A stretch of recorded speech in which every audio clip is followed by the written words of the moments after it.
Welcome back, NYC Fragrance family. Bringing you the fall list. I'm going to start off with the cheapies. You're going to see some new players here because I have some new acquisitions. I did give it an order. I don't know, I don't like ranking fragrances because, some people feel some sort of way about that. But just for the purposes of the list, I'm putting them down from 10 through 1. Okay, so let's get into the list. There's going to be a couple maybe from last year, but not that many. There's a lot of new players, like I said. So I'm going to start off with the first one on the list. Cheapy value, because you can get it in a combo pack from the house of Zara, and it is Zara Man Gold. Now, Zara Man Gold is known to smell like Paco Rabanne Black Excess. It's a nice fall fragrance. That's all I have to say. And it's cheap. Like, I think, if I'm not mistaken, you get Zara Man Gold and Zara Man Silver in a combo pack for less than $30. That's cheap if you ask me. Number 10, Zara Man Gold. Number 9, a house that I am big on, and I have quite a few of their fragrances. And it is Dunhill 51 1/3 degrees north. This is a rhubarb, grapefruit, vanilla fragrance.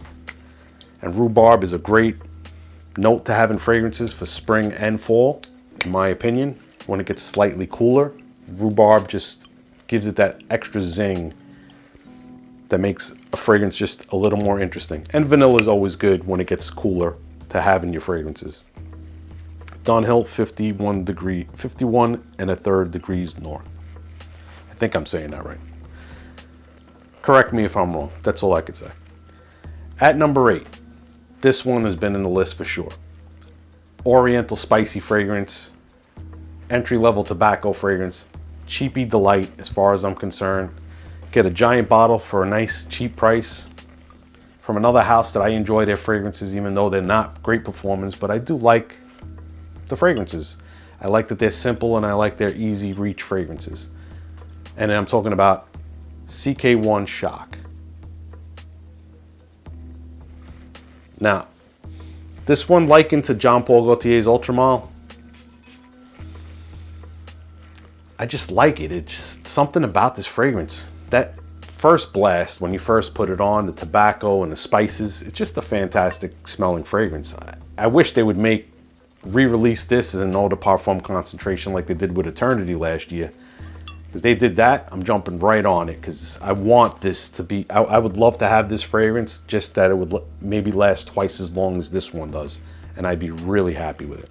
Smelling it in the air right now, I just love it. I like it. I can't, say what you will.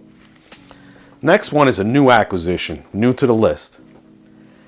Got a couple of blue fragrances and I got them on the cheap and from Italian houses that you don't hear a lot of talk of, and I'm surprised. And this one's going to get some play and I'm going to get some wears on this one because this is really good stuff. Gianfranco Ferre's L'Uomo. Now if you look at that bottle, has that gradient, kind of looks like Prada Amber-esque with that plate, and kind of sort of like YSLY, a combination of both. And when I smelled it and when I first got it, that is kind of what it reminded me of somewhat. Not exactly, but somewhat like YSLY Eau de Parfum. Cheapy, I believe less than $30 or right around $30. 100 ml. Slept on. Great fragrance. And as far as, let's say, Fragrantica ratings, what do I got here? I have it written down. Fragrantica rating of a 4.02, which is above 8 out of 10. That's pretty damn good. If you go by that kind of stuff.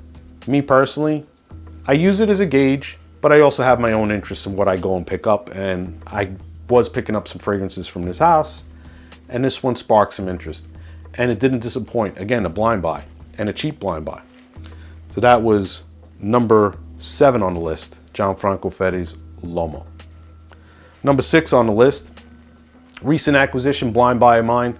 So many reviewers seem to love this fragrance, and I can see why. And it's a good one, and it's going to get some wears for sure. Burberry Touch. I think for the price and value of what you get with this fragrance, it's definitely worth the price and definitely worth getting. The reviews aren't wrong.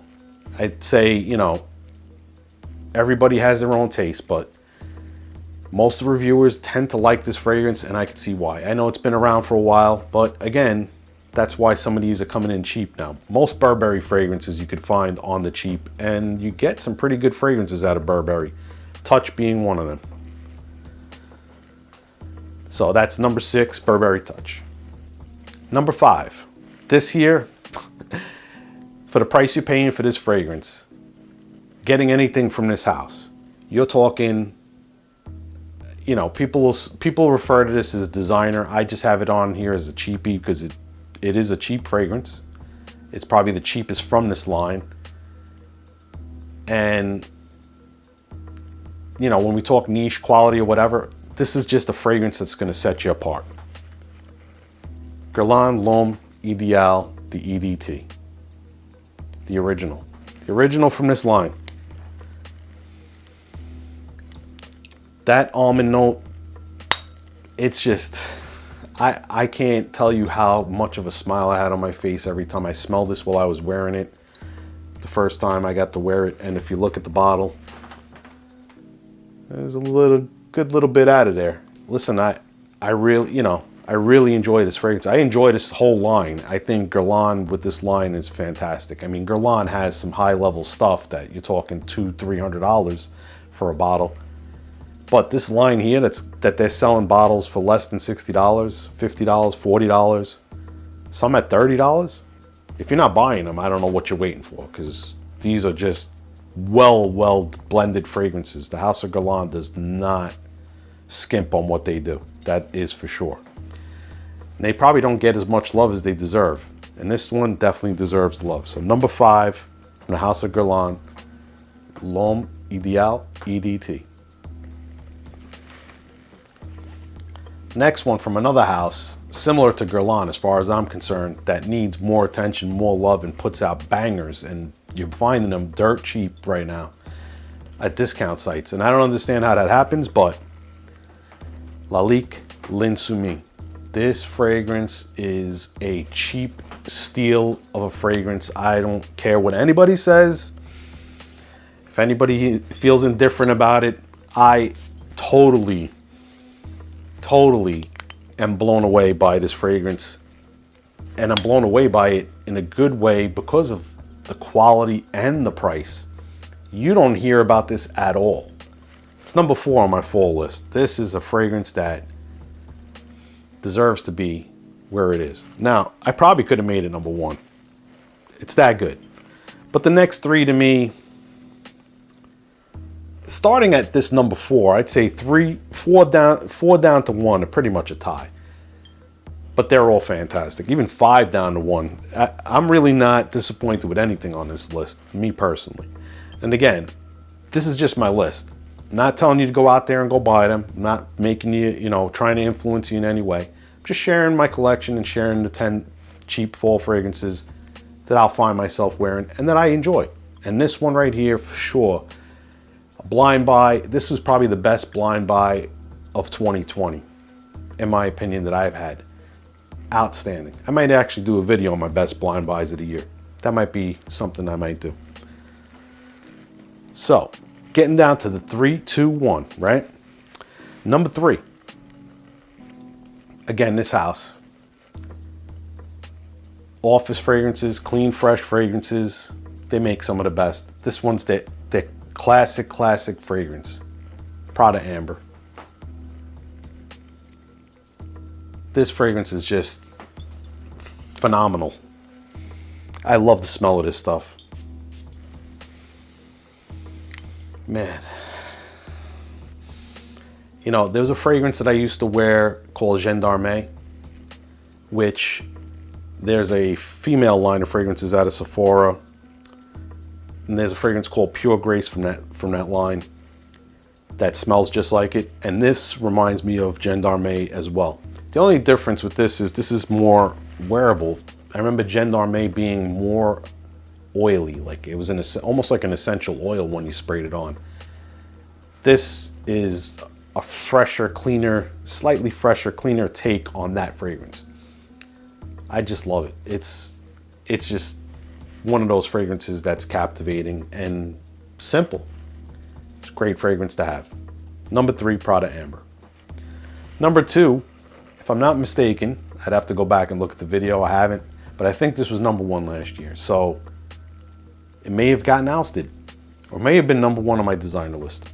But it's definitely, it is a designer. So, but it's going cheap for the moment. Prices are going up because there's a lot of discussion of discontinuation because of things going on with the brand. But it's none other than John Varvatos Vintage.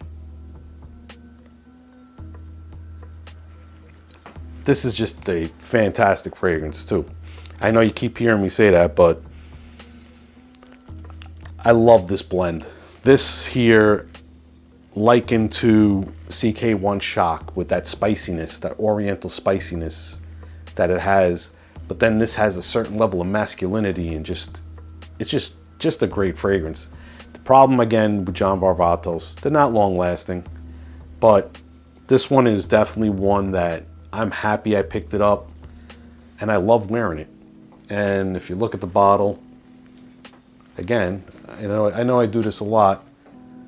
You can see there's a good amount. I'm almost down to the snakeskin band there, or gator skin band, whatever you want to call that. But it's pretty much down at this level here. I love it. It's another great, and I mean, the fact that it came in cheap and these are coming in cheap make them that much better and that much more enjoyable. I think that's why I like these lists, and I like the cheap lists more so, because it's where you get your bang for your buck for sure. So the newest acquisition, or a new acquisition that took the number 1 spot, takes the number 1 spot and has a Fragrantica rating of 4.06, is a house that I have gotten way too many fragrances from lately, and I'm going to do a full review on this one for sure. And it is Cerruti 1881 Bella Notte. Bella Notte means beautiful night. Oh my God, this is, let me tell you something. It's like they took that original 1881 and made it sexy, more modern, more seductive. Date night, nighttime fragrance. This is gonna be a great wear come fall time, and I can't wait to wear this one in the fall. And like I said, I'm gonna do a full review on it. And the bottle designs are pretty cool. I like that 1881 engraved through the back. I like how they did the light blue to dark blue gradient. It's almost like the flip reverse of most bottles that do these blue fragrances, where they go from the dark blue to the light blue. They went the other way. It's really, really, really good, man. 4.06 rating on Fragrantica.